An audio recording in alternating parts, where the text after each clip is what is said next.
Good evening, viewers. You're watching the Bulletin of Weekly Roundup News. In a notable achievement, a team of doctors led by Medical Superintendent Dr. G. Tong successfully performed hemiarthroplasty, partial hip replacement surgery at District Hospital Mon on Monday. The surgery was conducted on a 72-year-old man, marking the first of its kind since the establishment of the hospital in Mon District. Dr. Tong confirmed to Nagaland Post that this was the inaugural surgery of its type at DHM, citing financial constraints and distance as hindrance for the patient to seek treatment elsewhere. In a separate development, District Hospital Tueng Sang showcased success in the implementation of the Chief Minister Health Insurance Scheme. DHT reported 95% conversion rate of indoor patient claims with free treatment up to Rs 10,000 provided for the remaining 5% patients without health cards funded by the hospital's earnings through proactive initiatives. DHT had invested over Rs 7 lakh in the Citizens Welfare Pharmacy and further plans to invest in the current financial year. Tripura witnessed school closure starting Tuesday until Saturday, dated April 27, 2024, as announced by N.C. Sharma, Tripura's Additional Secretary of the Education Department. The closure of government-aided Tripura Tribal Areas Autonomous District Council and privately managed schools occurred due to the prevailing heat wave in the state. The decision aimed to ensure safety and well-being of students and staff. Agartala recorded a maximum temperature of 37.6 degrees Celsius, while Kailashahar recorded 36 degrees Celsius the past week. The India Meteorological Department forecast temperatures between 28 to 38 degrees Celsius in most districts in the coming days. Farmers are advised to continue irrigation activities, while district disaster management authorities were directed to conduct heat awareness campaigns and provide necessary support for vulnerable communities. The U.S. State Department, meanwhile, in its annual report, noted significant human rights abuses in Manipur following ethnic conflict, resulting in at least 175 deaths and over 60,000 displacements on its report released Tuesday. Reports cited armed conflict, rapes, assaults, and property destruction. Prime Minister Narendra Modi labeled the incident shameful and called for action. India rejected external interference, asserting jurisdiction over internal affairs, stating its awareness and efforts to maintain peace and order in Manipur after the data was released. However, local organizations criticized delayed government action and humanitarian assistance. UN experts urged increased relief efforts, investigations into violence, and reconciliation between affected communities.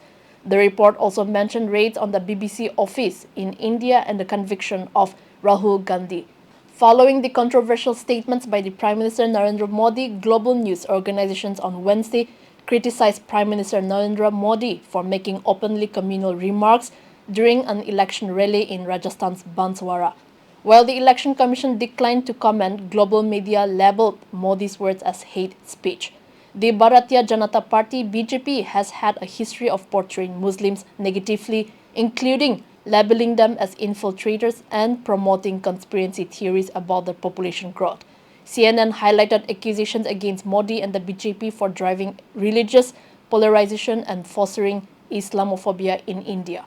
The Washington mentioned the BJP's push for a Hindu nationalist vision and the increase in attacks against Muslims under Modi's leadership. The Council on American-Islamic Relations condemned Modi's speech and called for U.S. President Joe Biden to designate India as a country. The Council on American-Islamic Relations condemned Modi's speech and called for U.S. President Joe Biden to designate India as a country of particular concern over its treatment of minorities. Despite criticism, Modi tried defending his statement at another rally. Yilobemo Iri, a farmer from Woka district, has achieved a remarkable feat with his coriander plant reaching an impressive height of 2.77 meters.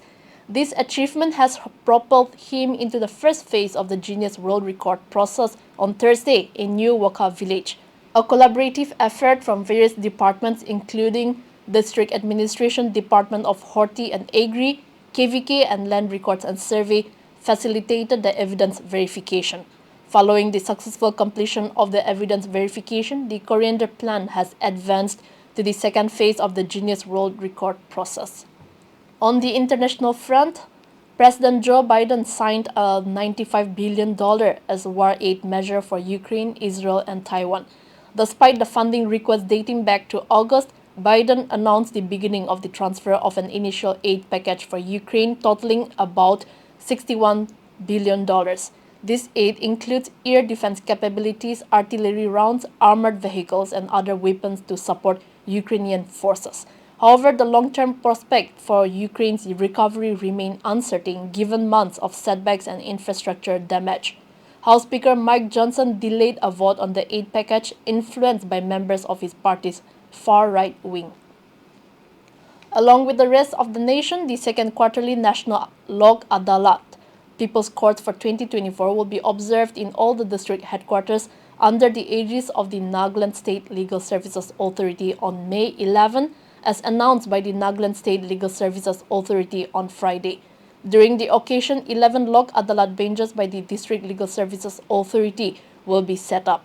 It is also informed that the first quarterly National Lok Adalat was held on March 9, 2024 with 178 cases, which were disposed with a total settlement of 4,15,80,243 rupees. With the recent elevation of Alezo venue as the Ato launcher of GPR and NSCN in less than a week, the Working Committee of Naga national political groups affirmed the stability, unity, and integrity of the bloc.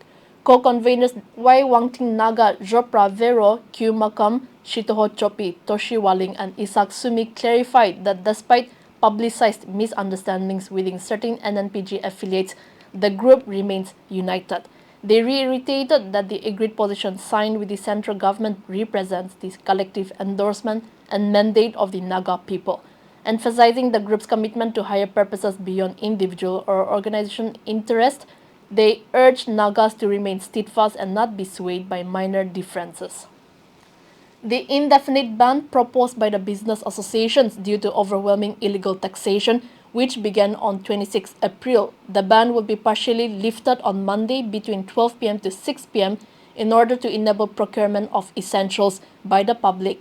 The strike will then resume on April 30 until appropriate response is received from the government. Dimapur Chamber of Commerce and Industry on Saturday submitted a 5-point charter of demands to the state government. The Charter of Demands addressed to the Chief Minister was submitted to DC Dimapur Dr. Tino Jongshi Chang.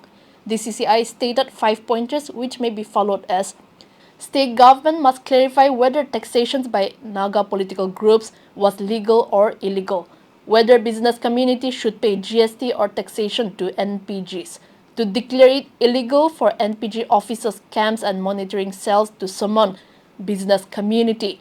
It also asked the government to declare it illegal to conduct raids by NPGs. Lastly, it has asked the government to deal swiftly with full force and without impunity for cases of extortion, kidnapping, and waylaying of transport.